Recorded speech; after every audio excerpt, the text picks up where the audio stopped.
Assalamualaikum semuanya. Sebelumnya saya ucapkan terima kasih karena masih terus mengikuti cerita bergambar di channel ini.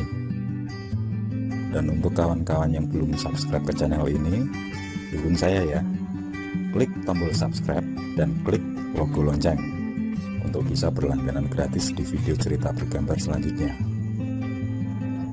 Oke, sebagai imbalannya kali ini saya akan coba menggambar sekaligus bercerita tentang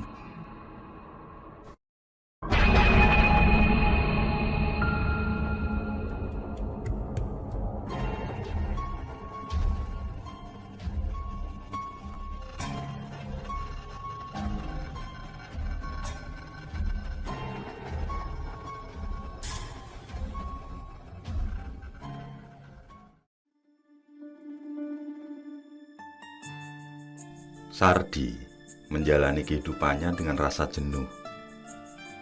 Dia yang terlahir di tengah keluarga miskin harus berjuang keras mencari nafkah. Di saat usianya masih muda, bapaknya telah tiada. Hal itu membuatnya harus menjadi tulang punggung keluarga. Kini dia tinggal bersama ibu dan seorang adik perempuan. Sardi merasa tidak puas dengan nasib yang diberikan Tuhan padanya. Apalagi ibunya sudah tidak mampu bekerja dan divonis mengidap penyakit saraf ringan.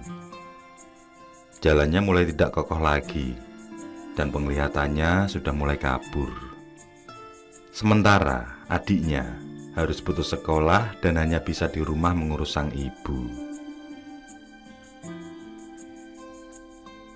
Karena itulah, Sardi sering mengeluh tentang kondisi hidup yang buruk. Di usia yang seharusnya sudah mendapat pasangan hidup, dia malah sibuk banting tulang demi mencukupi kebutuhan sehari-hari. Sebagai seorang pekerja kasar serabutan, dia ditempa menjadi orang yang tangguh. Tubuhnya hitam kekar, kumis dan jenggotnya tumbuh semakin lebat.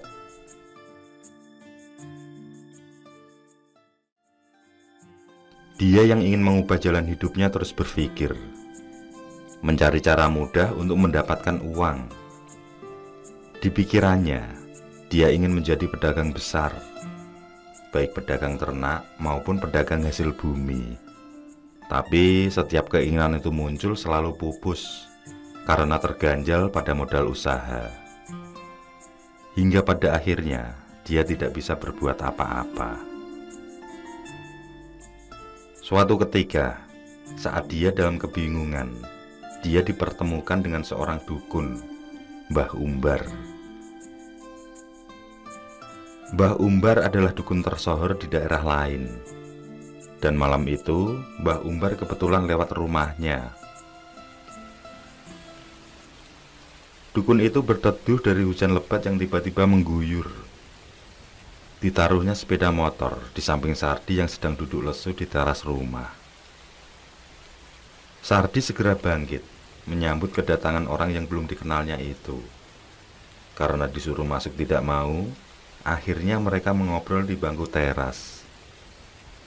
Perkenalan terjadi di sana, hingga Sardi mulai menceritakan keluh kesah yang membuatnya selalu gundah.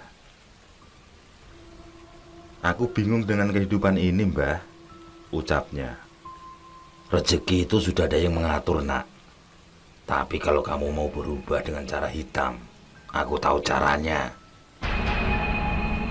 Mbah Umbar berbicara agak keras sambil menepuk paha Sardi. Sesekali terlihat kilat diikuti petir di sela percakapan mereka.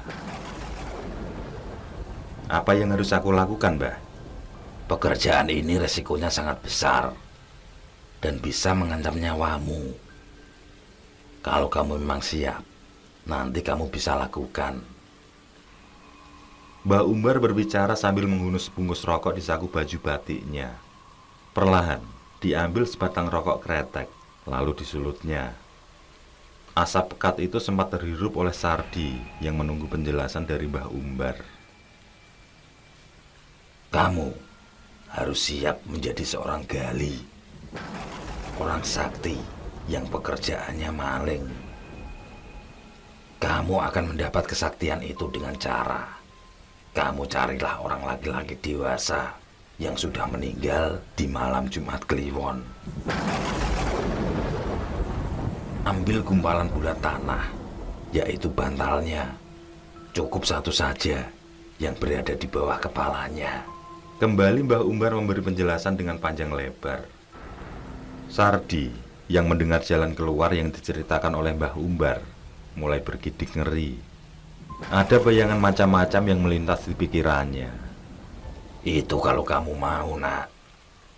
Dengan bantal mayat itu, seseorang akan menjadi jaduk dan selalu luput dari kejaran bila ada orang yang memergoki. Hujan sedikit mereda hingga tinggal gerimis halus menyiram tanah. Mbah Umbar bersiap pulang. Dia buang puntung rokoknya, lalu berpamitan pada Sardi. Sebelum meninggalkan rumah, Mbah Umbar berkata, Kalau kamu sudah mantap dengan yang aku ceritakan, kamu bisa melakukannya sendiri. Atau nanti datanglah ke rumahku sesudah kamu mendapatkan bulat tanah itu. Mbah Umbar memberikan alamat rumahnya, lalu pergi meninggalkan Sardi yang hanya terdiam.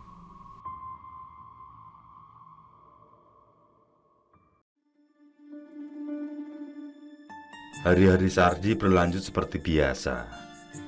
Kali ini dia menjadi kuli panggul di pasar. Tapi karena banyaknya kulit di sana, pendapatannya pun tidak sesuai yang diharapkan.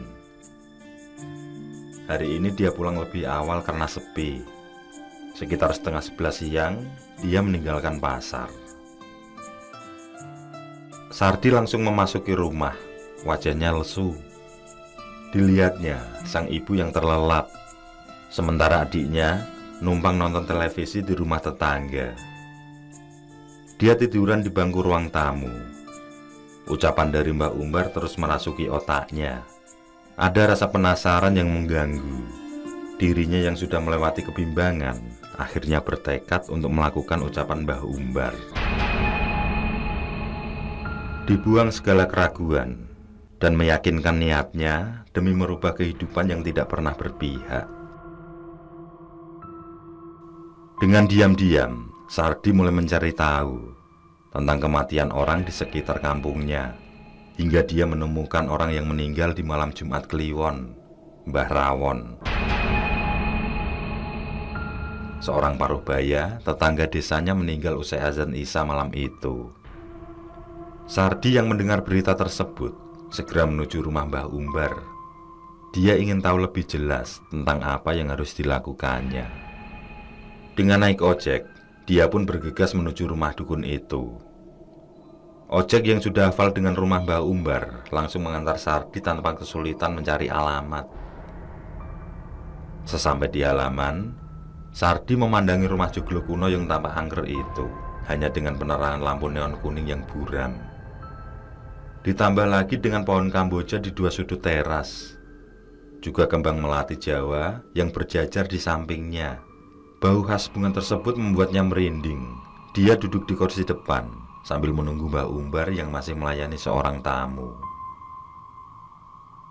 Tidak berapa lama kemudian, keluarlah tamu tersebut diikuti Mbah Umbar di belakangnya.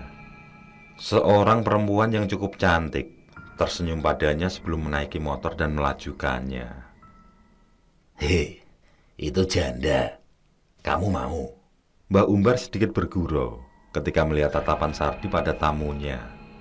Segera Sardi disuruhnya masuk. Bau asap kemenyan Arab masih tajam menyengat hidung. Sardi duduk berhadapan dengan Mbah Umbar. Dia pun menceritakan niatnya. Sekali lagi dia meminta penjelasan pada Mbah Umbar. Sebentar kemudian Mbah Umbar mematikan rokoknya ke dalam asbak. Barulah dia mengulang cerita tentang bantal mayat sebagai azimat untuk menjadi seorang maling yang tangguh dan tidak akan dipergoki. Kamu ambillah bantal mayat orang itu sebelum 7 harinya.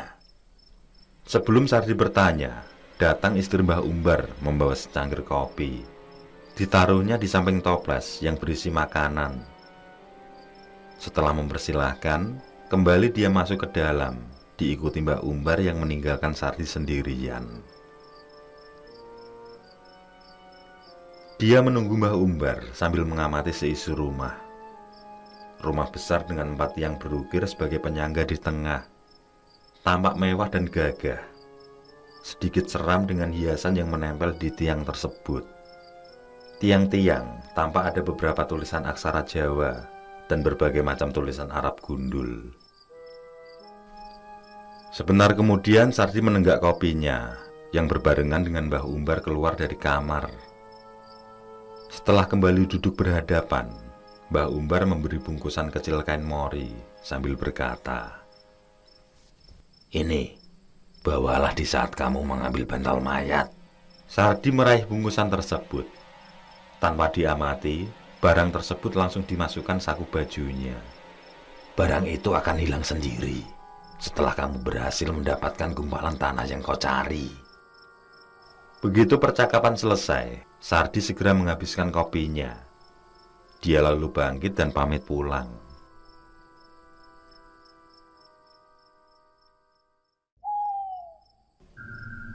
Sardi mengambil kesempatan malam ketiga dari kematian Mbah Rawon. Melewati tengah malam, dia menuju makam dengan alat gali yang sudah disiapkan. Dia segera melakukan aksinya. Dihunusnya 2 nisan kayu, lalu mulai menggali tanah kuburan yang masih sangat empuk. Tanpa peduli apapun, dengan cepat dia menggali dan menggali hingga tampak belabak kayu. Setelah disingkirkan, segera dia menarik kain mori di kepala, hendak mengambil bundaran tanah di bawahnya. Tapi tiba-tiba dia merasa seperti ada yang mencekik. Dia pun berontak dengan sekuat tenaga. Saat melihat ke belakang, hanya bayangan hitam yang nampak. Dengan nafas tersengal, segera Sardi mengambil bungkusan pemberian Mbah Umbar. Bungkusan itu digenggamnya, lalu dipukulkan ke arah bayangan tersebut. Seketika, hilanglah bayangan misterius itu, dibarengi hilangnya bungkusan pemberian dari Mbah Umbar.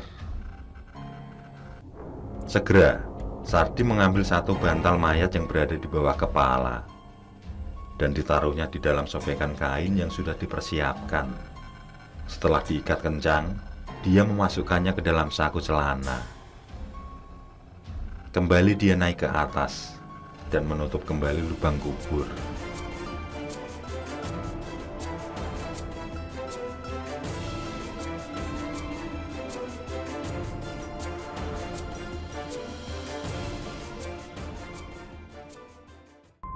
Oke, saya kira cukup cerita kali ini. Untuk cerita-cerita lainnya, silahkan buka di bagian video dalam channel ini, di playlist cerita bergambar. Sekali lagi terima kasih ya. Jangan lupa like, komen, share juga boleh. Dan untuk yang belum subscribe, langsung klik tombol subscribe. Semangat berkarya. Akhirul kalam, wassalamualaikum warahmatullahi wabarakatuh.